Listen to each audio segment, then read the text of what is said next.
Antras skyrius. Batų istorija. Rytas išaušo vasariškai gražus.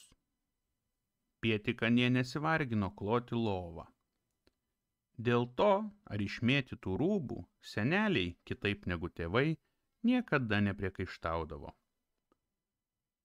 Nudardėjęs laiptai žemyn, jau buvo beeinąs pro duris, kai išgirdo močiutę sakant: "Neįkrite basas, dar vėsoka.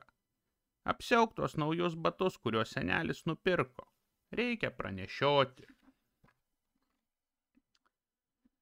Beje, tų batų istorija tikrai įdomi. Neseniai senelis su močiute lankėsi Afrikoje. Viename miestelyje šalia Nilo upės atsiliko nuo turistinės grupės. Beklaidžiojant siauromis gatvelėmis, kaip iš po žemių išlindęs prekeivis pradėjo siūlyti batus. Seneliui batų nereikėjo, be to jie akivaizdžiai buvo per maži. Tačiau prekeivis neatlyžo. Sekiodamas iš paskos vis gyrė batus, sakydamas, kad jie rankų darbo, pasiūti iš krokodilo odos, pakaustyti paauksuotomis vinimis, atlenkiamais aulais, nesunešiojamais padais. Senelis ėjo toliau, stengdamasis nepasimesti nuo močiutės, nes būtų buvę visai riesta. Kai prekeivis, tęsdamas panegiriką, pasakė, kad tuos batus avėjo pats faraonas Tutanchamonas, senelis sustojo kaip įbestas. Atsisuko, nužvelgė prekeivį nuo galvos iki kojų ir pasitikslino: "Ar tas iš 18 dinastijos?" Taip, tas pats, užtikrino prekeivis. "Prieš 4000 metų?" Senelis suraukęs antakius negalėjo patikėti. "Tikrai taip," nudžiugo prekeivis, parodydamas retus dantis.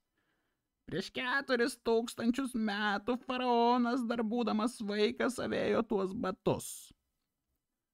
Senelis apsidžiaugė sutikęs savęs vertą Egipto senovės žinovą. Prasidėjo derybos. Pavartęs batus rankose, pamaigęs odą, pastuksenęs pirštais padus, pauostęs ir užuodęs, kaip jam atrodė faraono kojų prakaitą, tyliai išlemeno: "Betgi jie yra tobuli." Ir tarsi bijodamas atsakymo paklausė: "Kiek kainuoja?" Oho, kaip ir tikėjosi, kaina ne jo kišeniai. Jau norėjo gražinti batus savininkui, bet tas neėmė ir pasiūlė pirkti pigiau. Tačiau seneliui vis tiek pasirodė per brangu. Taip besiderant, kaina ištirpo ir tapo juokingai maža. Toliau derėtis pasidarė negarbingai ir senelis oriai tarė: "Perku." Ir tuoj sukirto rankomis su pardavėju.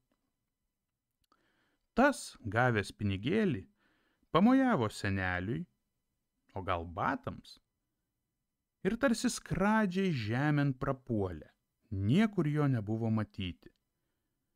Tačiau keistas jausmas seneliui nedavė ramybės.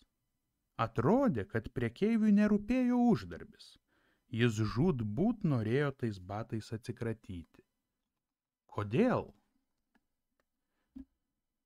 Močiutei batai irgi patiko. Tai nepaprastai pradžiugino senelį, mat kiek kartų pirko batus, tiek gavo pylos dėl prasto skonio. Pietikai batai pasirodė truputėlį per dideli, bet nieko tokio, išaugs. Namiškiai irgi gyrė gražius batus. Na, ir kamgi jie galėjo nepatikti, juk juos avėjo Egipto faraonas beveik prieš 4000 metų. Tiesa, būdamas vaikas.